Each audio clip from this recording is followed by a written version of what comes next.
अदालगुरिनि भेरगाव फरायसाफोरनि थाखाय 100 बिसना गोनां हस्टेलनि अन्थाइ खाम्फा गायसनदों। हादरनि गोदान सोलोंथाइ खान्थि 2025 खौ मोनसे माइल खुन्थिया बानायनो थाखाय भारतनि गाहाय मन्त्री नरेन्द्र मोदीनि नाजानायखौ मोगथाङाव जाफुंसार होनो नाजानाय जादों। बेनि बाहागो महरै भारत सरकारनि सोलोंथाइ बिफाननि धरती आभा ट्राइबेल भिलेज एक्सिलेन्स केम्पेइननि बानजायनायाव अदालगुरि जिल्लानि भेरगाव साब डिभिजननि भेरगाव जौसिन गेजेरारि फरायसालिनि लांगोनायाव गुबैयै गोजान गोरिब फरायसाफोरनि थाखाय गं 100 फरायसाफोरनि हस्टेल लुफुंनो अन्थाइ खाम्फा गायसनो। हादोरारि थाखोआव टिभि स्क्रिननि मोखाङाव अन्थाइ खाम्फा गायसननाय हाबाफारि खुंफुंनाय जायो आरो टिभि स्क्रिननि मोखाङाव अन्थाइ खाम्फा गायसननायाव बे हाबाफारिखौ बे मेलाव पानेरिनि एमएलए आरो आसाम विधान सभानि बुंथिगिरि बिश्वजित दैमारी, भेरगाव बियाब गौतम आरो बिटिसिनि इएम दावबायसा बर' खैराबारि गुदि ब्लक सोलोंथाइ मावख'गिरि भूमिधर बर', बिजेपिनि अदालगुरि जिल्लानि नेहाथारि जौस्रां बर', अदालगुरि जिल्लानि लेङाइ आफादगिरि बिकन देखा, मासिगिरि बिश्वजित दैमारिया रायखांदि 3.9 कौटि रां बाहायनानै सा 100 फरायसाफोरनि थाखाय बिसना गोनां हस्टेल लुनायनि हाबाफारिखौ जागायबाय। प्रिन्सिपाल दैमारिया बुंबावदि फरायसाफोरा हस्टेलाव फरायनो खाबु मोनोब्ला गावसोरनि फरायनायखौ आवगायलांनो हागोन। एनएपी निउ एडुकेशन पलिसी विकसित भारत मानि थाखाय बे माने बर'निनो हारसानि अखमिया माने आमार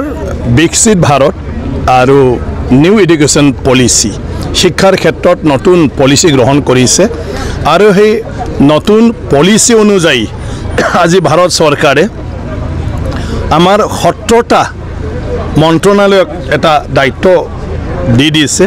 माने जिटुर द्वारा आमार नतुन शिक्षा नीतिर जरियते छात्र छात्रीर कारणे आपनार माने कि कय विभिन्न तेनेকুৱা ধৰণৰ प्रोग्राम आरो जत आंठगाठনি माने हेबिलागो থাকিব লাগিব तेनेকুৱা ধৰণৰ इनिशिएटिव लयसे 25টা इनिशिएटिव तारे ভিতৰত आमार माने छात्र छात्री সকলৰ কাৰণে हस्टेलটো আছে মানে আবাসিটো গতিকে হিটোৰ আন্ডাৰত আমাৰ যেটো प्रोग्राम আছে যে আপোনাৰ কি কয় ধৰতি আবা জনজাতি আপোনাৰ গ্ৰাম্য নহয় মানে কি কয় উৎকৰ্ষ অভিযান মানে হিটোৰ আধাৰত বিভিন্ন মানে জনজাতি এলেকাবিলাকত তাত জনজাতি ছাত্ৰ ছাত্ৰীসকলে যাহাতে ছাত্ৰাবাসত থাকি ফালে পঢ়িব পাৰে তাৰ 100জনীয়া ষ্টুডেন্টছ থাকিব পৰাকৈ এতিয়া হোষ্টেল মানে কনষ্ট্ৰাকচনৰ কাৰণে আমাক মানে পুঁজি আবণ্টন দিছে আৰু আমি ভাগ্যৱান পানেৰী সমষ্টিত টংলা হায়াৰ সেকেন্ডাৰী আৰু ভেৰগাঁও হায়াৰ সেকেন্ডাৰী দুখনত আমি হেতু পাবলৈ সক্ষম হলো প্ৰায় 4 কোটি টকা 3 কোটি 90 লাখ 3 কোটি 90 লাখ আৰু ইয়াৰ শুভাৰম্ভটো আজি কেন্দ্ৰীয় শিক্ষা মন্ত্ৰী ডাঙৰীয়া ধৰ্মেন্দ্ৰ প্ৰধান ডাঙৰীয়াই দিল্লীৰ পৰাই গটেই ভাৰতবৰ্ষত হেতু কৰি দিলে অসমত আমাৰ 209খন আমি এই হোষ্টেলটো পাবলৈ সক্ষম হৈছো যত ওদালগুৰি জিলাতে আমাৰ 5টা আছে মানে বাকি সমষ্টিবিলাকতো এটা পাইছে আৰু আমি মানে পানেৰী সমষ্টিত 2টা পাবলৈ সক্ষম হৈছে গতিকে মই ভাবো এই হোষ্টেলটো হোৱাৰ পিছত গাঁও অঞ্চলৰ পৰা যি ছাত্ৰ ছাত্ৰীসকলে ভেৰগাঁও বা টংলাত পঢ়িবলৈ আহে তেওঁলোকে হোষ্টেলত থাকি পঢ়িব পাৰিব আৰু হোষ্টেলত থাকিলে মানুহ এটা ডিসিপ্লিন ফৰ্মত দৈনন্দিন মানে এটা ৰুটিনত থাকি ফালে অধ্যয়ন কৰাৰ এটা সুযোগটো পায় আৰু স্কুলৰ শিক্ষকসকলৰ গাইডেন্সটো পাবলৈ সক্ষম হয় ইয়াত স্কুলৰ পৰা শিক্ষক এজন সুপাৰিনটেণ্ডেণ্ট হৈ থাকিব ৱাৰ্ডেন থাকিব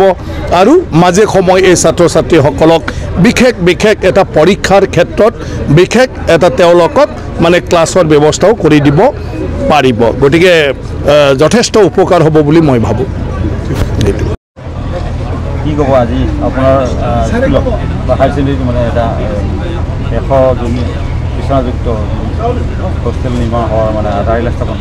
কেনেকুৱা অনুভৱ মই আটাইকে আজি ইয়াত যিসকল আমাৰ স্থানীয়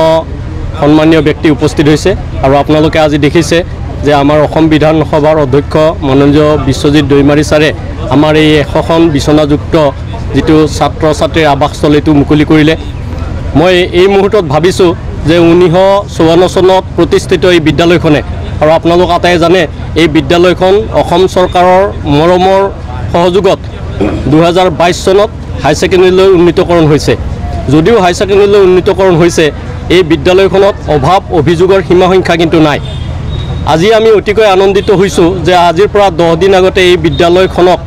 অসম চৰকাৰ 8 কোটি টকাৰ এটা যি বিদ্যালয়লৈ উন্নীতকৰণ কৰিছে, সেই আনন্দখিনি আমাৰ মাৰ নযাওঁতেই আজি পুনৰ এই বিদ্যালয়খনত 3 কোটি 90 লাখ টকাৰ এটা ছাত্ৰ ছাত্ৰীৰ আৱাসস্থল দিছে। মই এই মুহূৰ্তত অনুভৱ কৰিছোঁ এই বিদ্যালয়খন একমাত্ৰ জনজাতীয় ছাত্ৰ ছাত্ৰীৰ অধ্যয়নৰ কাৰণে। আৰু ইতিমধ্যে আমাৰ স্পীকাৰ ছাৰে ইয়াত উল্লেখ কৰিছে যে আমাৰ যিবিলাক গাঁৱলীয়া সমাজ, এই গাঁৱলীয়া সমাজত আমাৰ যিটো পঢ়াৰ পৰিৱেশ এইটো বিশেষকৈ নাই। এই গোটেইখিনি কথা সম্ভৱতঃ ভাৰত চৰকাৰ তথা অসম চৰকাৰে অনুভৱ কৰি আমাৰ ছাত্ৰ ছাত্ৰীসকলক পঢ়াৰ সা সুবিধা হোৱাকৈ যাতে ইয়াতে তেওঁলোকে আধুনিক যুগৰ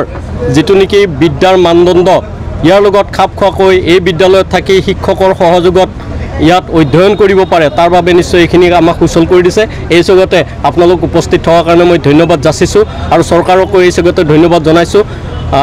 অনাগত দিনত সম্ভৱতঃ এই বিদ্যালয়খনে আৰু উত্তৰণ ঘটিব, তাৰে আশা কৰি মই সকলোকে আজি উপস্থিত থকা আটাইকে আমাৰ দল সংগঠন যিসকলক আমি আমন্ত্ৰণ জনাইছোঁ সকলোৱে উপস্থিত হৈছে আৰু সেইবাবে মই অতিকৈ আনন্দিত হৈছোঁ। আৰু ইয়াৰ লগতে মই ছাত্ৰ ছাত্ৰীসকলে সম্পূৰ্ণ সহযোগিতা আগবঢ়াইছে, আমাৰ শিক্ষকসকলে অক্লান্ত পৰিশ্ৰম কৰিছে। সম্ভৱ এই পৰিশ্ৰমৰ ফলতেই আজি আমি সফলতা লাভ কৰিবলৈ সক্ষম হৈছোঁ। এইখিনিয়ে মোৰ আজি অনুভৱ।